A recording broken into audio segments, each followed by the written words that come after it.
Selamat malam saudara-saudaraku sekalian. Setelah pada bagian pertama saya membicarakan tentang tuduhan terhadap Paulus yang ternyata gagal dalam hal buahnya, dikira tidak disangka buahnya Paulus itu tidak baik.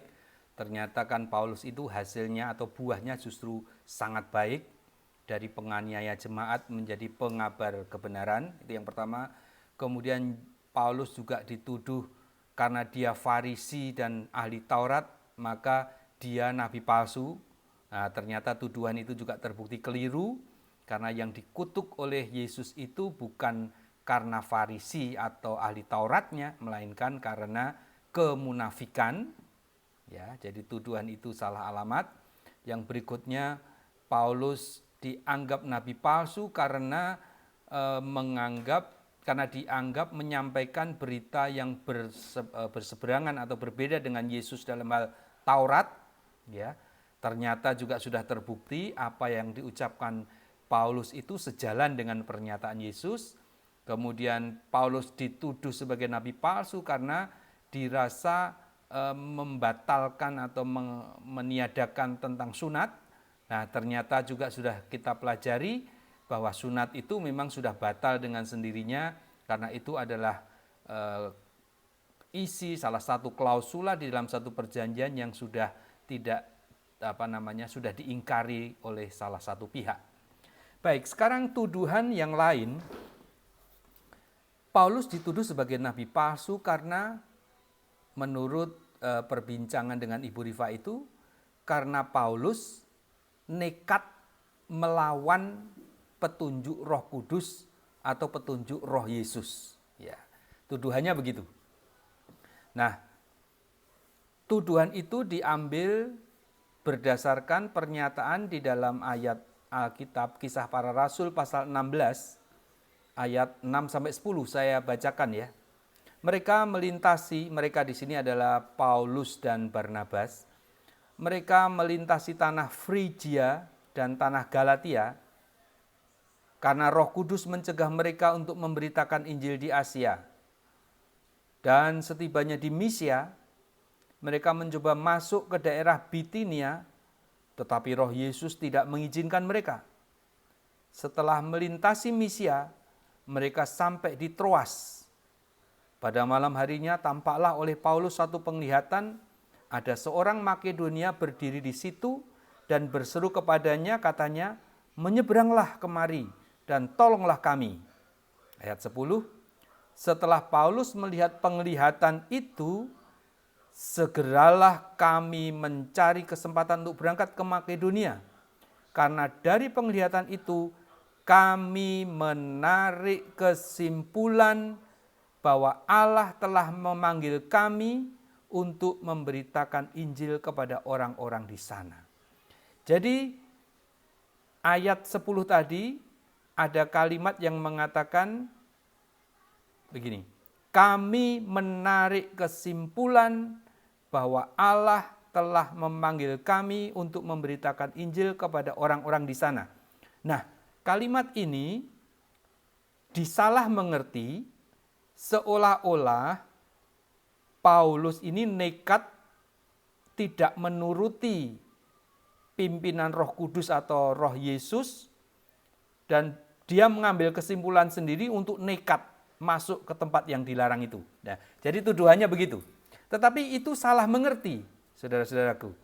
Jadi ayat ini justru menegaskan Paulus dan Barnabas ini menuruti apa yang diperintahkan oleh Roh Kudus dan juga Roh Yesus.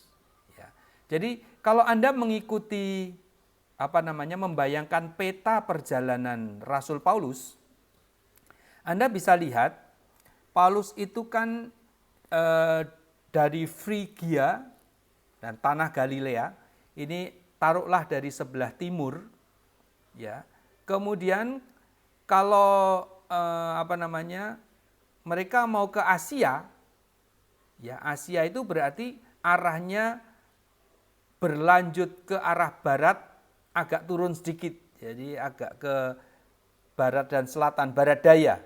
Jadi dari Frigia dan tanah Galatia kalau mau ke Asia itu mesti ke arah barat daya. Tetapi karena dicegah oleh Roh Kudus, maka Paulus dan Barnabas tidak ke sana, tetapi justru dia naik ya ke arah barat laut. Ya, ke arah barat laut. Nah, dari barat laut itu tiba di Misia, kemudian mereka mau masuk ke Bitinia, ayat 7. Nah, Bitinia itu kalau dari Misia, dia kembali ke arah timur tapi agak utara.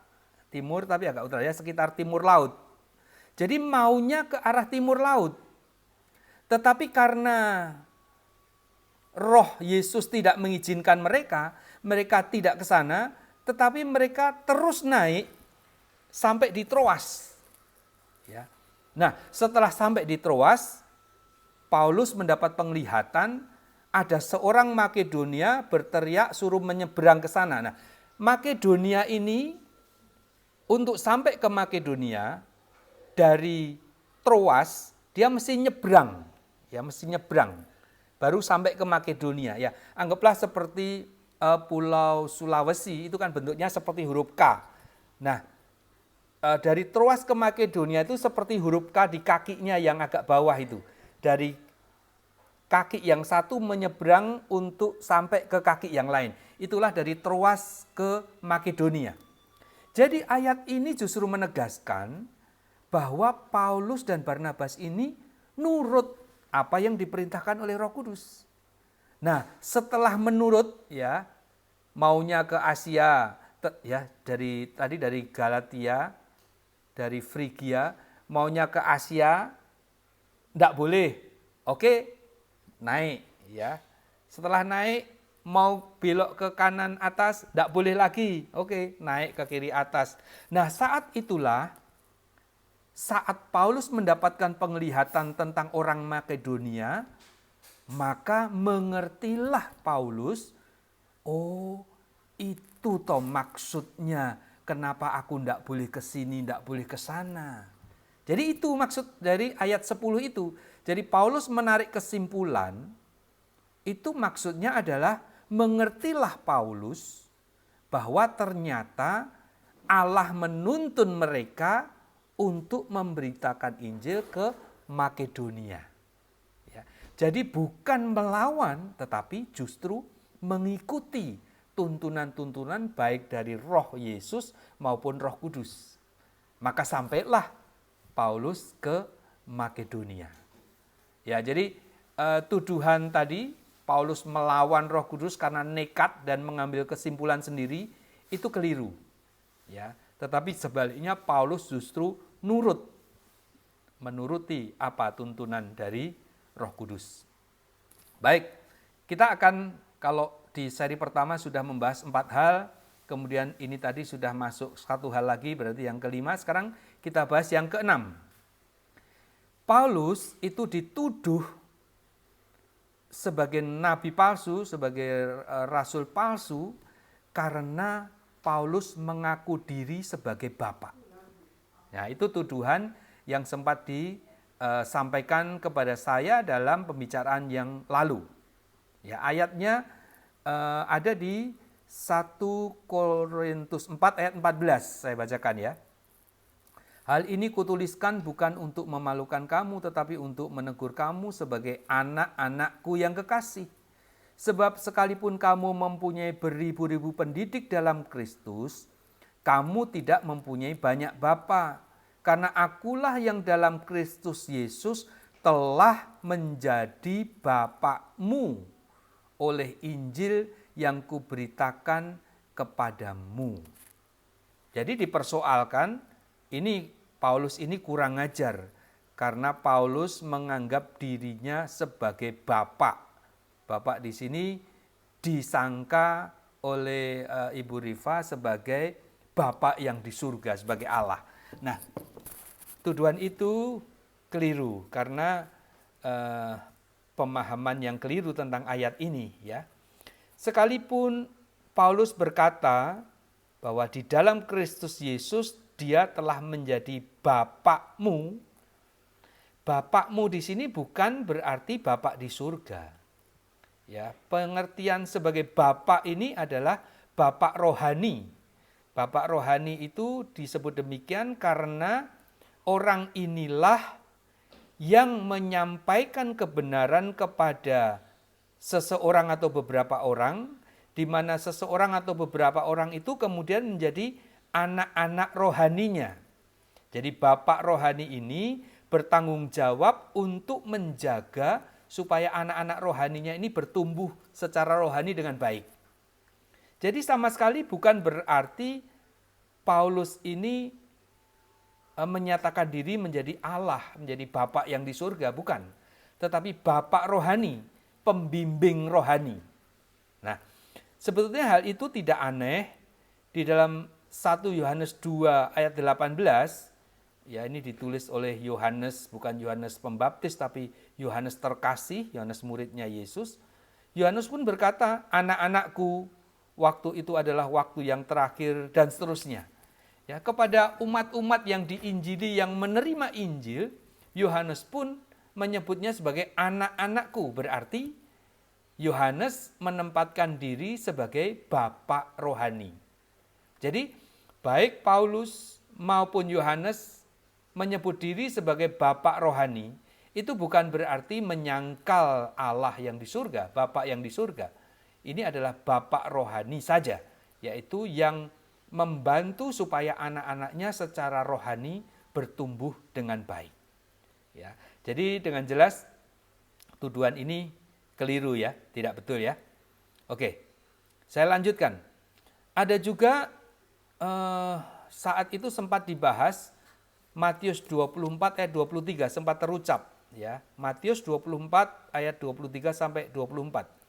Pada waktu itu jika orang berkata kepada kamu, lihat Mesias ada di sini atau Mesias ada di sana, jangan kamu percaya.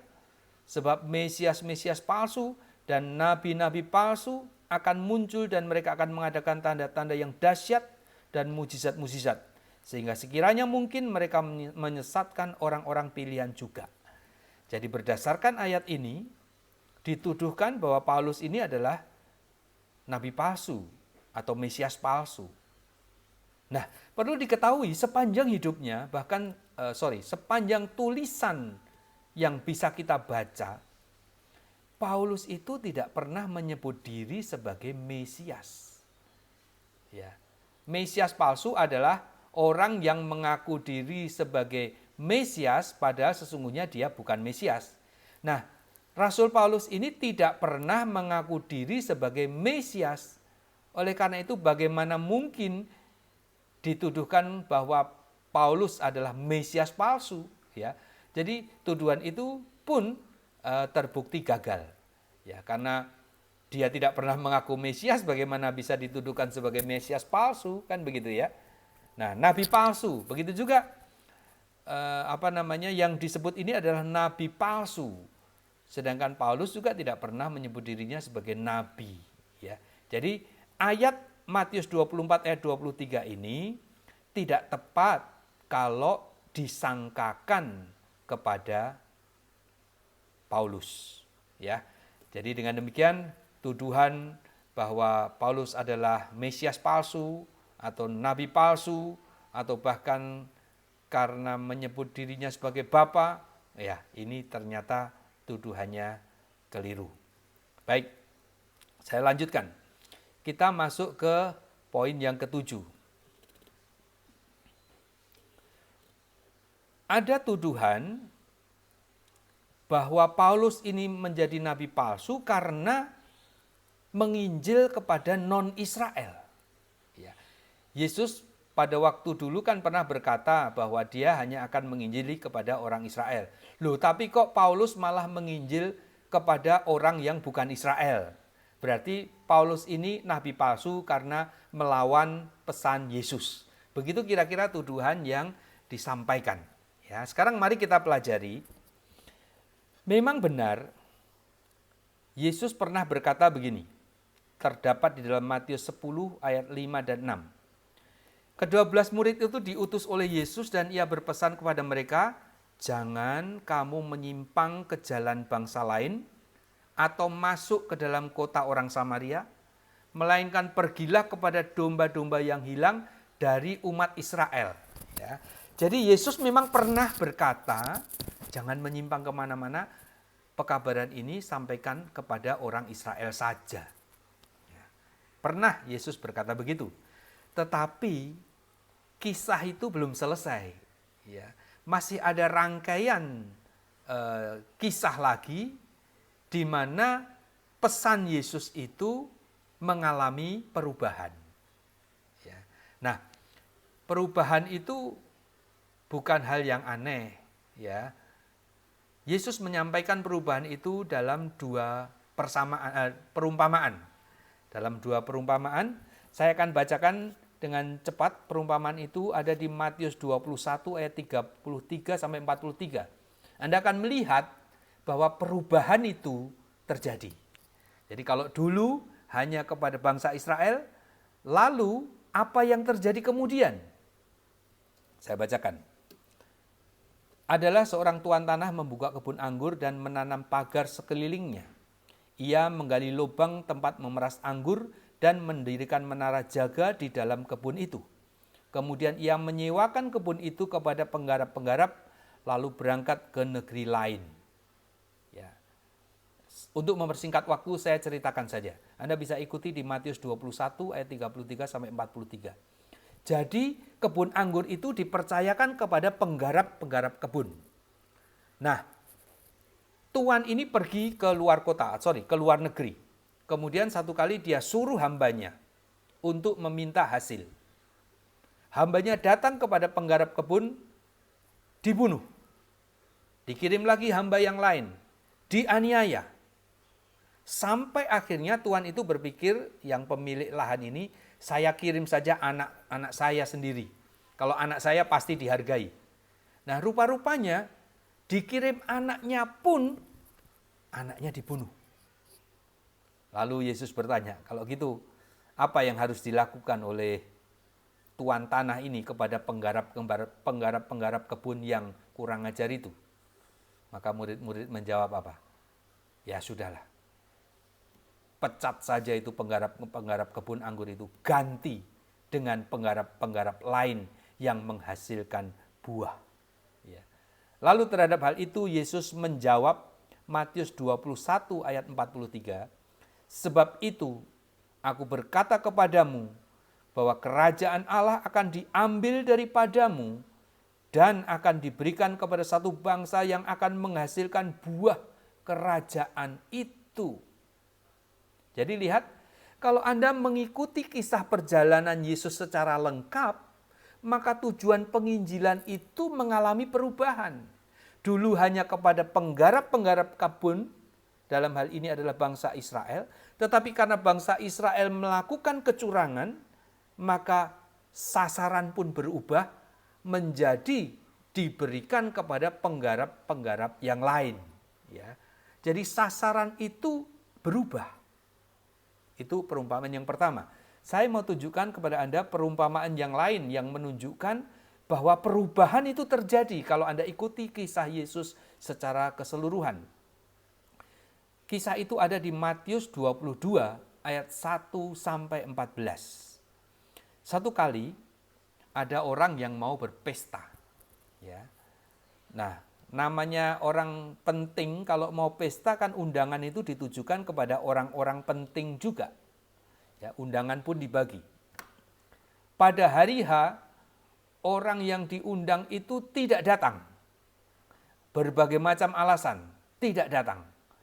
Maka yang punya pesta itu pun merasa marah. Lalu dia berkata, sudah, kirimkan undangan itu kepada semua orang yang kamu temui. Ya. Maka undangan yang tadinya khusus ditujukan kepada tamu-tamu tertentu, sekarang berubah menjadi diberikan kepada semua orang. Nah, satu kali ada orang yang datang yang menerima undangan itu, tetapi dia datang tidak dengan pakaian pesta.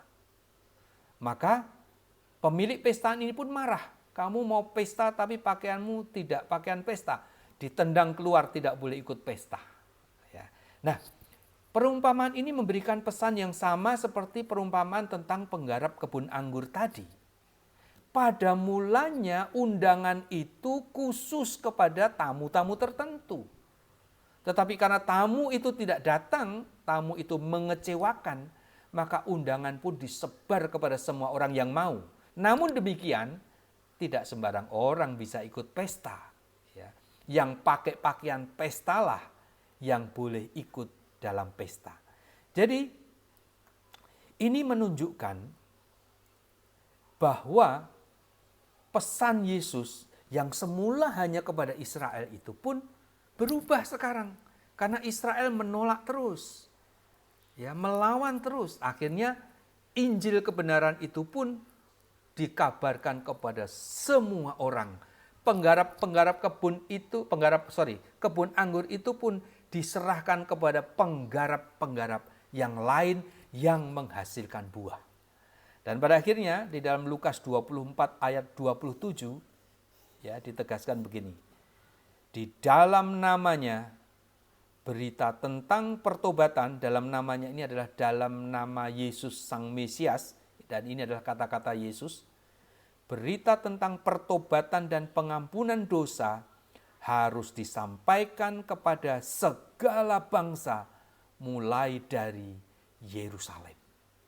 Jadi kita bisa lihat di sini, Injil itu yang tadinya dipasrahkan kepada Israel, sekarang ini berubah menjadi disebar kepada semua bangsa yang mau.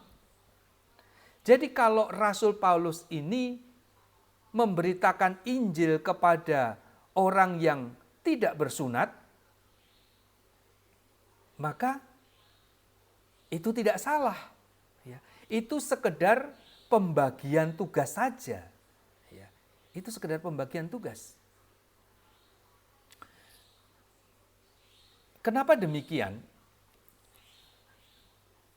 Rasul Paulus ini punya kemampuan berdiplomasi yang bagus. Jadi zaman dulu di mana kehidupan masih brutal, ya, maka kalau mengabarkan sesuatu yang baru dan tidak pinter-pinter, maka dia akan gampang ditangkap, gampang dibunuh, gampang dipenjara. Maka penunjukan Paulus untuk mengabarkan Injil kepada orang-orang non-Yahudi, orang-orang yang tidak bersunat, itu tepat sekali. Dan perlu diketahui itu bukan idenya Paulus sendiri, itu juga bukan idenya teman-teman para rasul, tetapi itu adalah tuntunan dari Roh Kudus. Jadi untuk menentukan siapa yang akan diutus mengabarkan Injil kepada orang-orang yang yang tidak bersunat atau non-Yahudi, maka para rasul itu berpuasa, berdoa sampai mendapatkan petunjuk. Setelah petunjuk ini didapat, barulah Paulus dan Barnabas didoakan, lalu mereka pun pergi mengabarkan Injil. Jadi apa yang dilakukan oleh Paulus ini tidak melawan pesan Yesus. Yesus memang tadinya mengatakan jangan menyimpang kemana-mana khusus untuk orang Israel, tetapi pada akhirnya tujuan penginjilan itu pun berubah kepada segala bangsa. Ya. Jadi dengan demikian terbukti ya Rasul Paulus tidak seperti yang dituduhkan. Kita lanjutkan. Ini adalah poin yang ke-8. Paulus dituduh sebagai nabi palsu karena berdusta ngaku-ngaku ketemu Yesus. Jadi kan perjumpaan dengan Yesus itu kalau diceritakan oleh Paulus, diceritakan di Alkitab, Yesus menjumpai Paulus saat Paulus sedang mengadakan perjalanan ke Damsyik untuk menangkap orang-orang percaya.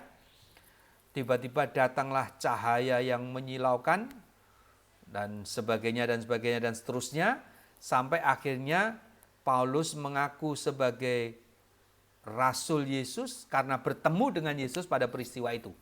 Nah, dituduhkan bahwa Paulus berpura-pura karena bukankah saat itu Yesus sudah naik ke surga.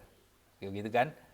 Jadi sesungguhnya Paulus belum pernah ketemu Yesus, kira-kira itu tuduhannya. Saudaraku, perlu diketahui bahwa Paulus mendapatkan informasi bahwa dia ditunjuk oleh Tuhan Yesus untuk bekerja menyampaikan Injil itu dari Ananias. Ananias ini adalah muridnya Yesus. Jadi pada saat itu Paulus kan posisinya sebagai lawannya Yesus dan pengikut-pengikut Yesus. Ya. Nah, dia ke Damsyik untuk menangkap orang-orang percaya, tiba-tiba ada peristiwa itu.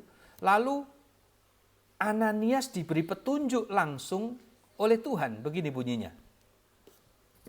Saya bacakan ya.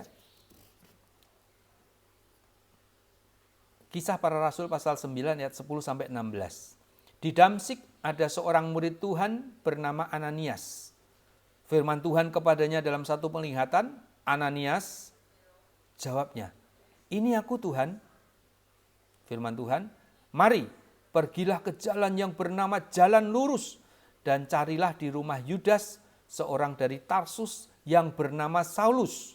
Ia sekarang berdoa. Dan dalam satu penglihatan, ia melihat bahwa seorang yang bernama Ananias masuk ke dalam dan menumpangkan tangannya ke atasnya supaya ia dapat melihat lagi. Jadi, dalam penglihatan itu Ananias diberitahu oleh Tuhan, kamu akan ketemu dengan Paulus saat ini dia sedang berdoa, dan diberitahukan juga dalam doanya itu ya, dia dikasih penglihatan bahwa nanti ada orang yang bernama Ananias akan ketemu dia, menumpangkan tangan dan menyembuhkan. Begitu pesan dari firman Tuhan. Ya, perlu diketahui informasi ini penting sekali bagi Ananias. Kenapa? Karena Ananias kan taunya Paulus itu dikenal sebagai penganiaya Kristen atau penganiaya umat Tuhan. Nah, kalau tidak dikasih tahu dulu bahwa bahwa Paulus ini sudah lihat penglihatan, nanti akan ada datang Ananias begitu. Kalau tidak dikasih tahu hal itu, mungkin Ananias takut, tidak berani datang menemui Paulus. Dia takut ditangkap kan? Tetapi petunjuk dari firman Tuhan itu, petunjuk Tuhan itu detail. Orang itu sekarang lagi berdoa dan mendapat penglihatan. Dalam penglihatan itu dia akan ketemu dengan Ananias, yaitu kamu, kira-kira begitu. Dan Ananias inilah yang akan menyembuhkan. Nah, dari situ kemudian Ananias menjawab, Tuhan, dari banyak orang telah kudengar tentang orang itu, betapa banyaknya kejahatan yang dilakukannya terhadap orang-orang kudus-Mu di Yerusalem. Dan ia datang kemari dengan kuasa penuh dari imam-imam kepala untuk menangkap semua orang yang memanggil nama-Mu. Tetapi firman Tuhan kepadanya, pergilah, sebab orang ini adalah alat pilihan bagiku untuk memberitakan namaku kepada bangsa-bangsa lain, serta raja-raja dan orang Israel. Aku sendiri, kata Tuhan, akan menunjukkan kepadanya betapa banyak penderitaan yang harus ia tanggung oleh karena namaku. Jadi petunjuk bahwa Paulus ini akan dipakai oleh Tuhan itu justru diterima pertama kali oleh Ananias. Artinya kalau Paulus ini menjadi rasul, nah, kerasulannya itu ada saksinya. Ya, ada saksinya.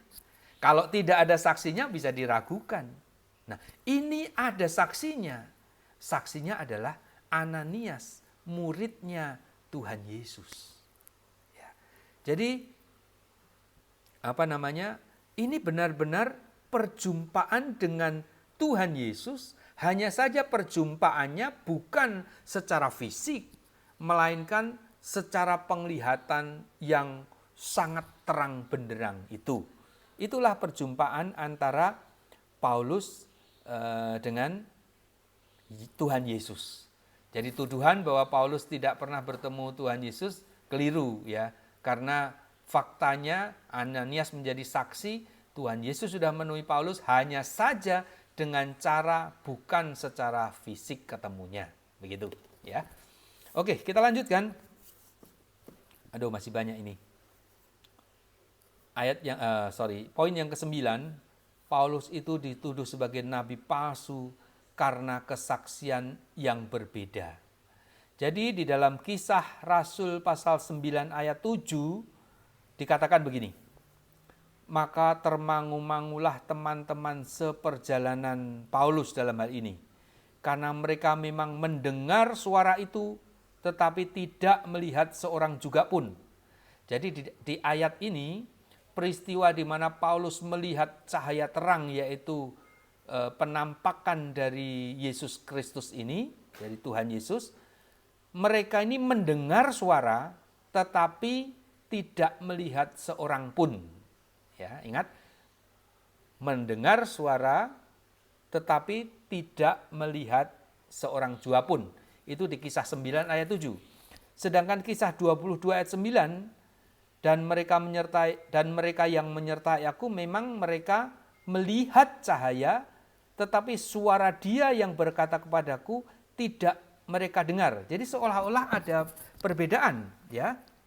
Kalau tadi di Kisah 9 ayat 7 mereka mendengar suara katanya, tetapi di Kisah 22 ayat 9 suara Dia yang berkata kepadaku tidak mereka dengar. Ya. Bagaimana nih? Yang tadi bilang mendengar suara, tetapi di ayat yang lain suara Dia yang berkata kepadaku tidak mereka dengar. Mana yang betul? Nah, seolah-olah ini kontradiksi, berlawanan, tetapi sebetulnya tidak. Ya, bagaimana tidaknya? Mereka memang mendengar suara, tetapi suara itu tidak terdengar jelas apa artinya atau apa maksudnya. Mereka hanya mendengar suara, ya, tetapi tidak jelas suara itu ngomong apa, begitu. Jadi kalau tidak jelas ngomong apa kan seringkali kita juga begitu, misalnya anak kita berbicara kepada kita tentang sesuatu hal, kita mendengar suaranya tapi kita tidak paham dia ngomong apa. Kadang-kadang kita akan ngomong, apa? Kamu ngomong apa? Aku tidak dengar. Kan gitu kan? Nah, sama halnya dengan peristiwa ini. Yang satu berkata mendengar suara, tetapi yang satu berkata tidak mereka dengar karena mereka tidak mengerti apa arti atau apa secara jelas kata-kata itu. Jadi tidak ada perbedaan.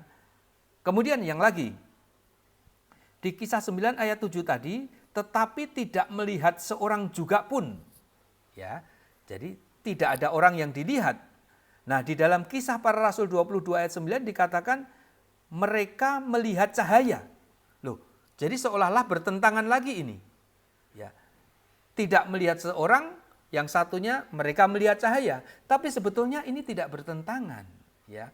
Yang dilihat memang cahaya, yang dilihat mereka tidak melihat figur orang.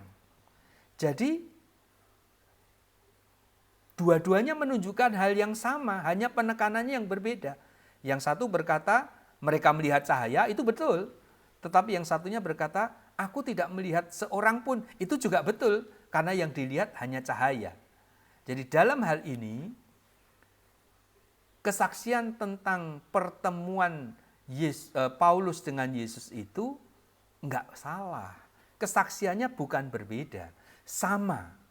Sama-sama menyatakan bahwa mendengar suara hanya saja tidak jelas, dan melihat cahaya hanya saja tidak melihat figur orang. Ya, hanya yang dilihat itu adalah cahaya saja. Ya, itu poin yang ke-9, ya. Kemudian satu lagi deh, saya sudah mulai capek ini ya. Paulus dituduh sebagai nabi palsu karena berselisih pandang dengan Petrus atau Kefas.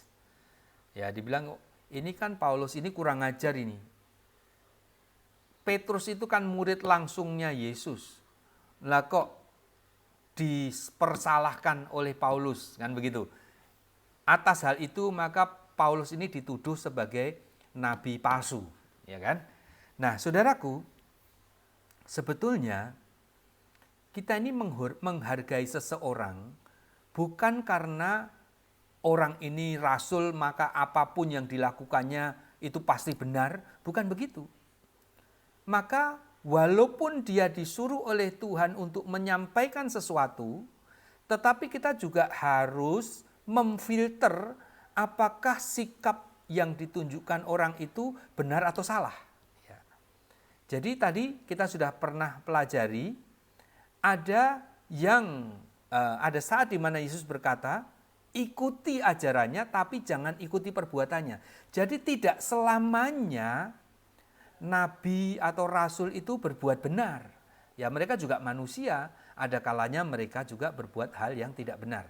Nah, itulah yang dilihat oleh Paulus pada diri Petrus. Ya. Petrus ini melakukan kesalahan yang memang harus dikritik, yang memang harus ditunjukkan kesalahannya. Nah, mari kita lihat apa kesalahannya. Kita baca Galatia 2 mulai ayat 11 ya, Galatia 2 mulai 11. Tetapi waktu Kefas yaitu Petrus datang ke Antiokhia, aku berterus terang menentangnya sebab ia salah. Itu kata Paulus ya. Karena sebelum beberapa orang dari kalangan Yakobus datang, ia makan sehidangan dengan saudara-saudara yang tidak bersunat. Tetapi setelah mereka datang, ia mengundurkan diri dan menjauhi mereka karena takut akan saudara-saudara yang bersunat. Dan orang-orang Yahudi yang lain pun turut berlaku munafik dengan dia, sehingga Barnabas sendiri turut terseret oleh kemunafikan mereka. Nah, Anda lihat teguran yang disampaikan Paulus kepada Kefas, kepada Petrus, ini memang teguran wajar yang harus dilakukan. Kenapa? Karena Petrus menunjukkan sifat munafik, dan gara-gara kemunafikannya itu membawa orang lain ikut bersikap munafik juga. Ya.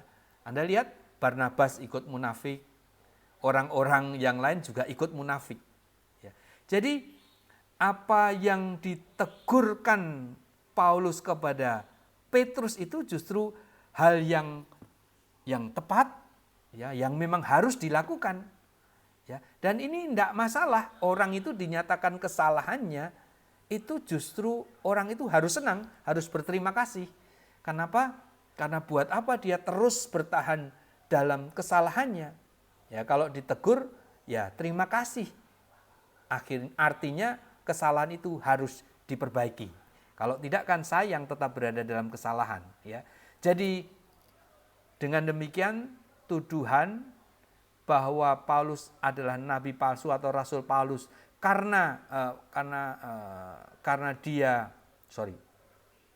tuduhan bahwa Paulus adalah nabi atau rasul palsu karena dia menegur Petrus, ini bukan tuduhan yang relevan. Ya. Benar Paulus menegur Petrus, tetapi teguran itu justru perbuatan benar yang dilakukan oleh Paulus untuk mengingatkan Petrus. Oke, aduh lumayan capek juga ya. Saya lanjutkan deh, siapa tahu saya masih tahan ya. Poin ke-11, Ibu Rifa menanyakan begini, kalau perjumpaan dengan Tuhan Yesus membuat Paulus bertobat, lambok sudah Tuhan Yesus itu menampakkan diri kepada semua orang supaya semua orang bertobat, begitu kan? Ya, saudara-saudaraku, sebetulnya mujizat itu memang cara yang dipakai oleh Tuhan, oleh Allah untuk membuat orang bertobat.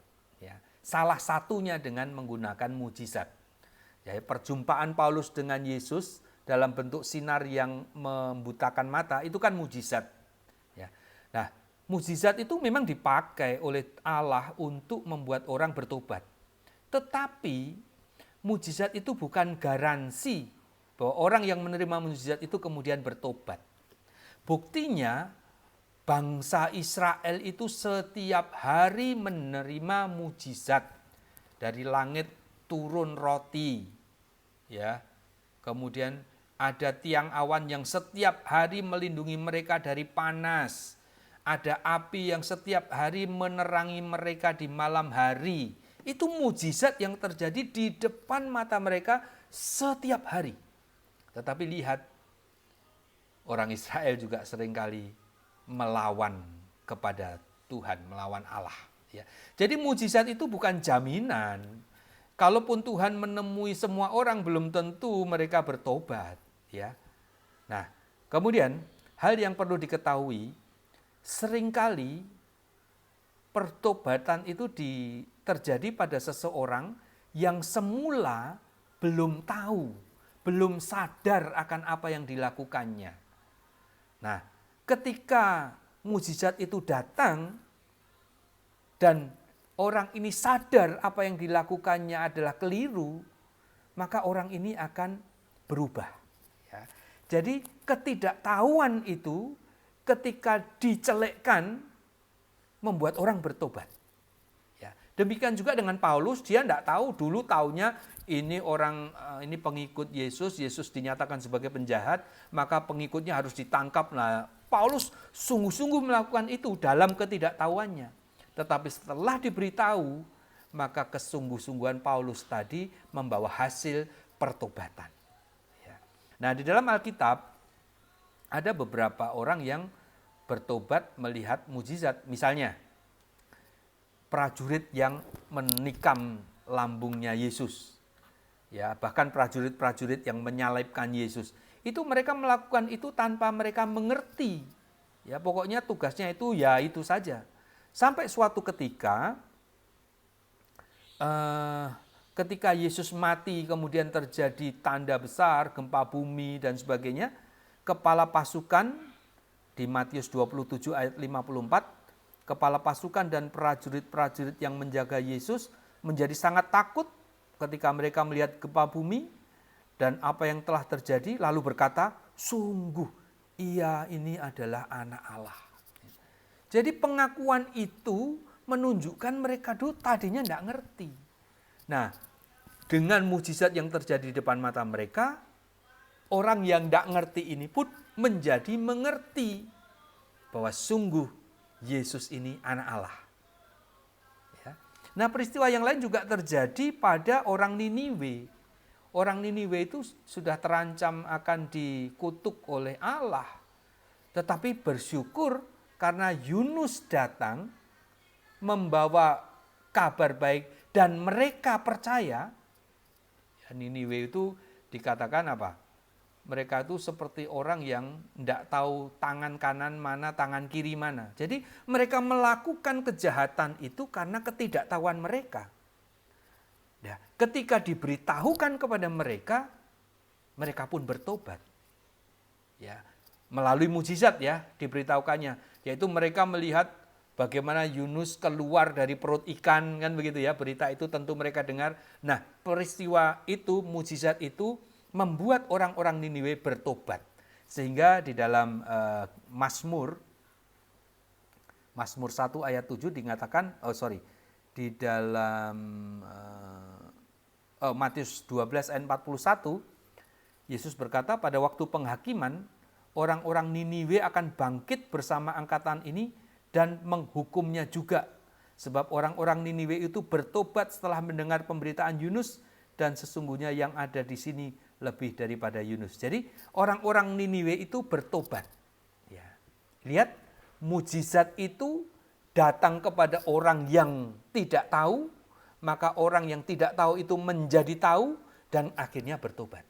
Demikianlah yang terjadi pada Paulus. Dia dulu tidak tahu tapi dia sungguh-sungguh, datang mujizat, diberitahukan, Paulus bertobat. Tetapi peristiwa yang berbeda terjadi pada Israel. Ya.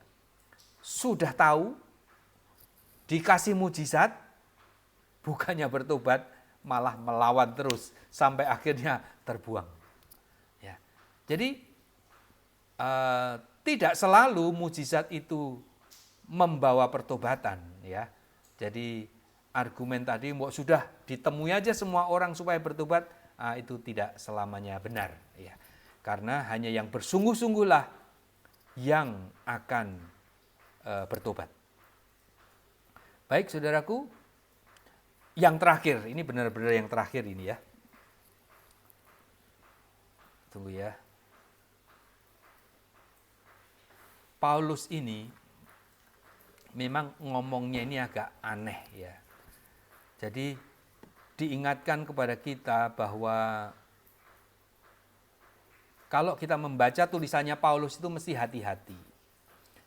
2 Petrus 3 ayat 16 itu Rasul Petrus sudah mengingatkan. Hal itu dibuatnya dalam semua suratnya apabila ia berbicara tentang perkara-perkara ini. Dalam surat-suratnya itu ada hal-hal yang sukar dipahami, sehingga orang-orang yang tidak memahaminya dan yang tidak teguh imannya memutarbalikkannya menjadi kebinasaan mereka sendiri, sama seperti yang juga mereka buat dengan tulisan-tulisan yang lain. Jadi tulisan Paulus ini oleh orang yang suka mencari-cari masalah itu memang gampang diputarbalikkan. Ya, itu sudah diingatkan oleh Rasul Petrus. Ya. Jadi kita mesti hati-hati kalau memahami tulisan Paulus. Kalau kita tidak hati-hati, maka tulisan itu akan terselewengkan, dan itulah yang biasa dipakai oleh orang-orang yang sukanya memang memutarbalikkan fakta yang tidak teguh imannya. Ya, sama seperti tulisan yang lain diputar balik. Nah, tulisan Paulus lebih gampang lagi diputar balik. Ya. Itu sudah diingatkan oleh Rasul Petrus. Itu sebabnya saudara-saudaraku kalau kita membaca tulisan Paulus ya, jangan gerusa-gerusu ya. Jangan terlalu mudah menyimpulkan, apalagi menyimpulkan secara negatif. Ya, jangan begitu. Hati-hati, pelajari semua konteksnya bagaimana, barulah setelah kita paham betul, maka kita bisa mengambil kesimpulan. Ya. Mari kita mulai. Yang pertama, kadang-kadang pernah satu kali Paulus ini mengaku sebagai orang bodoh. Ya. Ada di 2 Korintus 11 ayat 16. Kuulangi lagi, jangan hendaknya ada orang menganggap aku bodoh. Saya baca ayat 17 saja.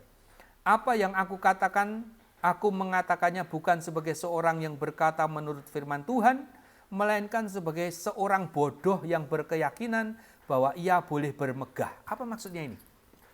Apa yang aku katakan, aku mengatakannya bukan sebagai seorang yang berkata menurut firman Tuhan, melainkan sebagai seorang bodoh yang berkeyakinan bahwa ia boleh bermegah.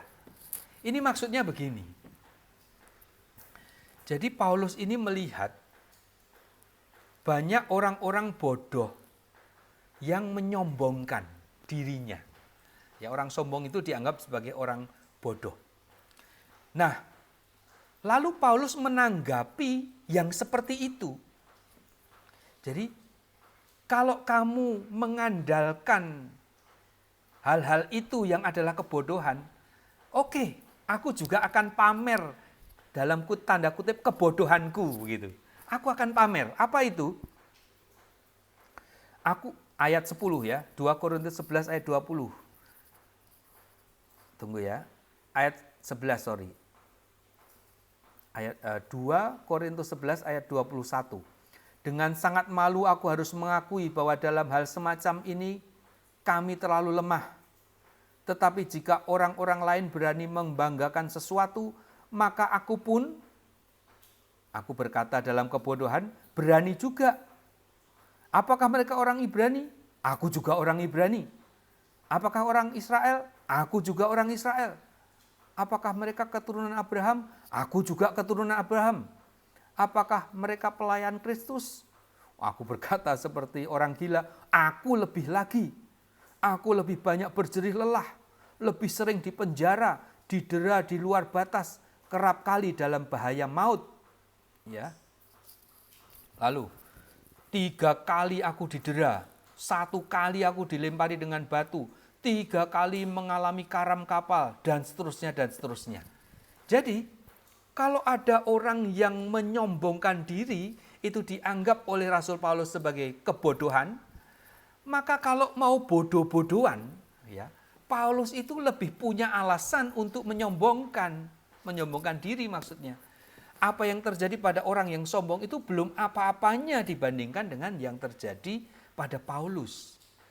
Tetapi akhirnya Paulus berkata bahwa jika aku harus bermegah, maka aku akan bermegah atas kelemahanku. Jadi kalau semuanya itu membuat aku sombong, sesungguhnya semua itu justru menunjukkan kelemahanku. Ya. Jadi Anda bisa mengerti cara bertuturnya Paulus. Ya. Begitulah seperti yang saya ceritakan tadi.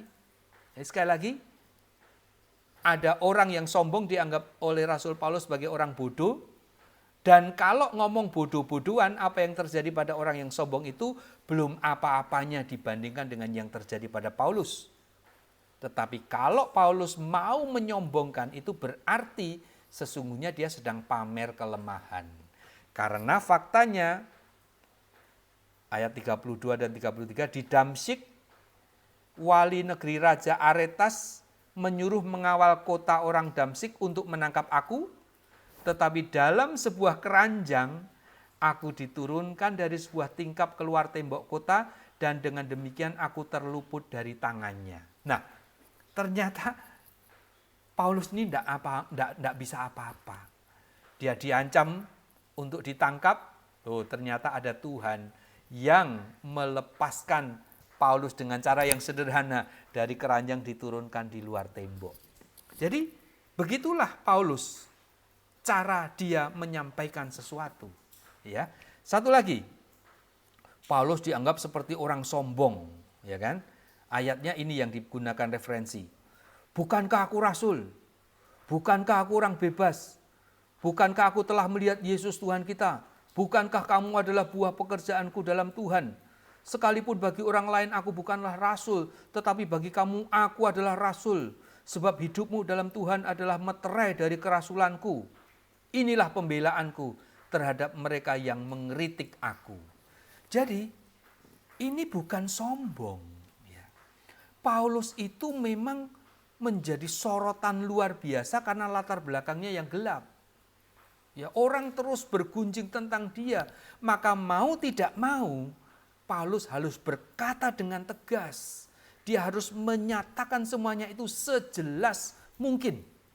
Ya, karena dia harus 2 kali bekerja. Pertama, dia harus meyakinkan pendengarnya bahwa dia sudah bertobat. Dan yang kedua, dia harus meyakinkan pendengarnya bahwa pesan yang disampaikan adalah pesan dari Tuhan Yesus. Jadi double beban ini yang membuat Paulus harus berbicara dengan sejelas mungkin. Ya, jadi bukan Paulus sombong, tetapi Paulus harus berkata sejelas mungkin. Saudaraku, Paulus ini orang yang mempunyai beban moral yang besar terhadap keselamatan orang-orang. Ya, Paulus berkata begini. Aku khawatir, itu ada dalam 2 Korintus 12 ayat 21, aku khawatir bahwa apabila aku datang lagi, Allahku akan merendahkan aku di depan kamu, dan bahwa aku akan berduka cita terhadap banyak orang yang di masa yang lampau berbuat dosa dan belum lagi bertobat dari kecemaran, percabulan, dan ketidaksopanan yang mereka lakukan. Jadi Paulus ini kenapa ngotot menyampaikan kabar Injil? Karena dia khawatir nanti dia dipersalahkan oleh Tuhan. Karena membiarkan orang-orang yang berdosa itu tidak bertobat gara-gara tidak pernah mendengar. Ya. Makanya Paulus ngotot menyampaikan supaya orang bertobat, supaya orang mendengar pekabaran tentang kebenaran. Jadi bukan karena sombong, bukan karena apa-apa, tetapi karena beban moral yang begitu berat. Ya, saya akan bacakan lagi Roma 1 ayat 14. Aku berhutang baik kepada orang Yunani maupun aku berhutang baik kepada orang Yunani maupun kepada orang bukan Yunani, baik kepada orang terpelajar maupun kepada orang tidak terpelajar. Jadi beban moral itu membuat Rasul Paulus merasa berhutang kepada semua orang. Maka tidak ada waktu bagi Paulus untuk tidak menyampaikan kabar Injil, tidak menyampaikan kebenaran, ya kan? Tidak ada waktu yang dibiarkan terhilang. Itu sebabnya Rasul Paulus ini kelihatan ngotot, ya kan? Karena itu tadi beban moralnya begitu berat. Ya, jadi kalau kita memahami latar belakangnya Paulus, maka kita bisa memahami juga kenapa Paulus bersikap bahkan berkata-kata seperti itu tadi.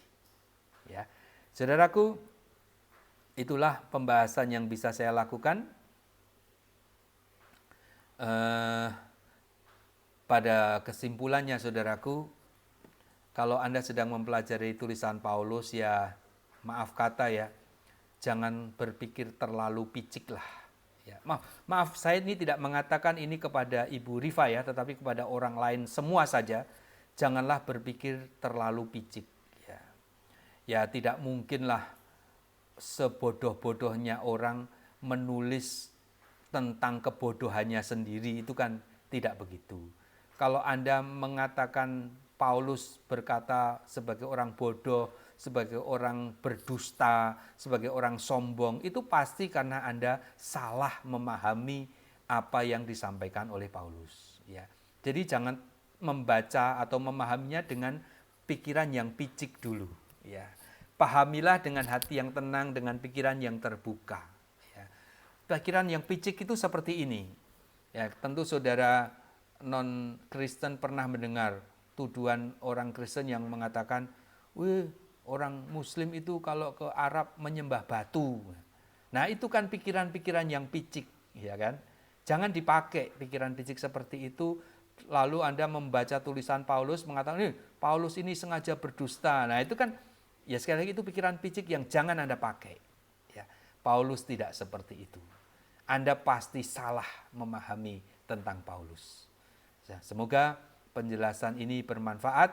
Kalau ada hal-hal yang kurang jelas, silakan disampaikan kepada saya. Dan kalau ada hal-hal yang kurang berkenan, saya mohon maaf yang sebesar-besarnya. Shalom.